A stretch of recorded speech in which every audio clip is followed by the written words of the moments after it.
Hey, what's up guys? So in this video I want to tell you about some of the first settings that you need to change after getting your Samsung Galaxy Watch 4, and by changing these settings and customizing your watch to your preferences, you will enjoy your watch to its maximum potential and get the most out of it. So without any further delays, let's get started. And the first thing that I want to talk about here is how you can customize your notifications according to your preferences. So simply swipe to the right and here you will see settings and notifications. Go in here and you will go into the watch's notification settings. Now here I recommend that you go through these notification settings on your phone from the Galaxy Wear app. So if you go into the Galaxy Wear app and then go in watch settings, you will see the notification settings right on top. Go in here. So the first thing that you need to change here is show phone notifications on watch. Go in here. Here you can select whether you want to show the alerts or notifications on your watch when the phone is not in use or even when the phone is in use. So if you're using the phone, do you still want notifications on your watch or you just don't want them? You can also mute notifications on phone and all the notifications will go straight to your watch. And then down below you can change settings for separate apps separately. You can turn them on or off, and for some apps like messages and WhatsApp you can go even further. And here if you have a dual messenger installed on your Samsung phone, like second WhatsApp, you can turn the notifications on or off, and you can also customize notification styles. You can select whether you want a notification or you want silent notification, notification sound and vibration. So there is a lot to play around with here. And then we have advanced notification settings. So here you can turn on or off notification indicators, read notifications aloud, turn on screen when you get a notification, or you can keep it off like me, and then turn on for new apps. So as you install more apps, notifications will be turned on for them automatically. Next thing that you need to go through is the sound and vibrations. So go in here and here you can actually change the vibration style. So if you go in here, you will see the vibration duration, whether you want short vibration duration or long one, so you don't miss it. And then we have vibration intensity, where you can select between light and strong. So these settings will make sure that when you're getting a notification, you are alerted with a strong and long vibration. Alright, moving on, we will go in display, and here you need to scroll down and change few settings here as well. So we'll go to screen wake up, and here you see two settings: raise wrist to wake and then touch screen to wake. So how do you want your display to wake up? Whether you want to turn on raise wrist to wake, so whenever you will raise your wrist, the display will come on, and then touch screen to wake as well. So if your display is turned off, you can simply tap it to turn it on. And then we have show media control. So you can turn this feature on if you want to control any media on your phone, whether you're playing a YouTube video or playing any music. The controls will come on display automatically again as well. Then we have screen timeout as well, which you can set the time up from 15 seconds all the way to 1 minute. And then show last app, where you can select if the screen turns off, and whatever you was using last, when you turn on the screen again, that will come up if you turn the screen back on in 20 seconds, 2 minutes or 1 hour. Next up, if you plan to use your Samsung Galaxy Watch 4 for tracking your fitness and health, this section is very important again. So go in Samsung Health, and here you will find notification. Go in here.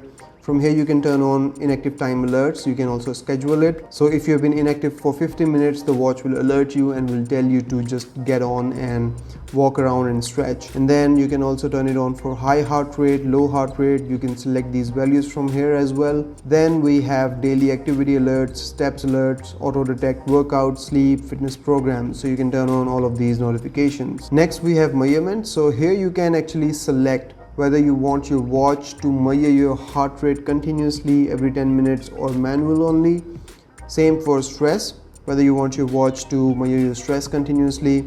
And then blood oxygen during sleep, you can turn that feature on, and snow detection as well. Then we have auto detect workouts. So this feature allows the watch to detect your workouts automatically if you've forgotten to track your workout and turn on the tracking activity on the watch. The watch will do it for you, and here you can select these activities that you want the watch to auto detect. Moving on, the next thing that you need to set up is an advanced feature. So go in here and scroll down. You will see SOS. So this is very important. You need to set it up straight away after getting your watch. So go in here, and I recommend doing this from your phone as well. So I'll put the watch down here, and here go in watch settings. In the Galaxy Wearable app, go in advanced features and go in SOS. And here you can turn on SOS when home key is pressed 3 times. So when you press this key 3 times, SOS will be activated, and you can go in here, read more about it.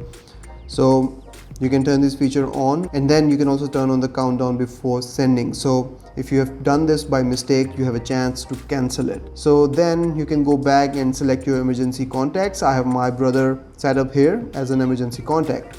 Next feature is also very important, where you can set it up to detect any hard falls. So you can go in here, turn it on, and once again, if the watch detects that you have had a hard fall and you don't respond or you don't move around in 60 seconds, it will again send an SOS message to your predetermined contacts. So you can read more about it here as well. This feature is very important, so set it up right away after getting your watch. Now, while you're in advanced settings, you can also customize these keys to do different functions. So this is the home key. You can customize it for double press as well as press and hold. So if I go in here, you can set it up to double press to launch any of these apps, and then you can also set it up to go to the most recent app. So if I double press it, it will take me to the most recent app, which was the media controls, and if I double press it, it will take me back. Next, there is press and hold. So if I press and hold, it will launch the power off menu, and I can go in here and set up Bixby as well, which is actually the option that is selected by default. Then we have back key, and you can select it for short press to go to previous screen or show recent apps. So if I press this, it will show me all the recent apps that I've been using. Alright, moving on, the next thing that I want to talk about here is the keyboard that you want to use on your Samsung Galaxy Watch 4. And for that, we need to go in general, in settings, and here just scroll down and go in input, and here you will see your keyboard information. So by default, we have Samsung keyboard and you can use that, but you can also download Google Gboard and use that instead.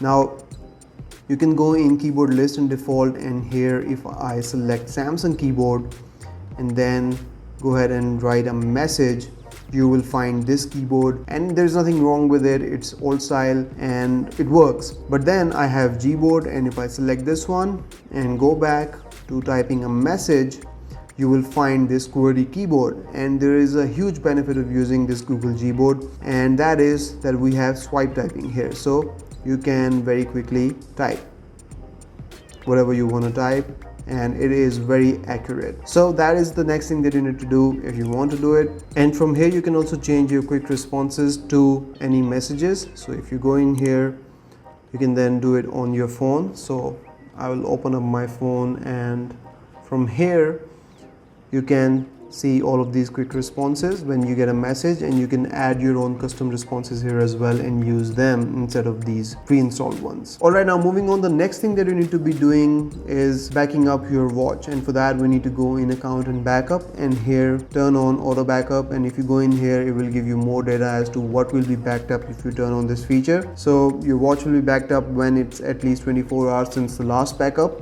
when it's connected to a Wi-Fi network, when there is 30% battery on your phone and 15% on your watch, and both screens are turned off, so mostly at night. So this feature is very important because when you buy a new watch, you then have the option to restore your data from your previous watch to your new watch, and if you go in restore data, you'll be able to see some backups from my previous watches, Galaxy Watch 3, Watch Active 2, Gear S3, and then you can restore all of those settings and watch faces that you have bought on those watches to your new watch. And obviously it only applies to Wear OS devices, because now Samsung Galaxy Watch 4 and Watch 4 Classic are running on Wear OS, and you can do the same with previous Tizen OS watches as well. So that's about it from this video, guys. Those were the settings that you need to change after buying your Samsung Galaxy Watch 4, and I hope you've enjoyed this video and you've learned something new, and if you have, let me know in the comments.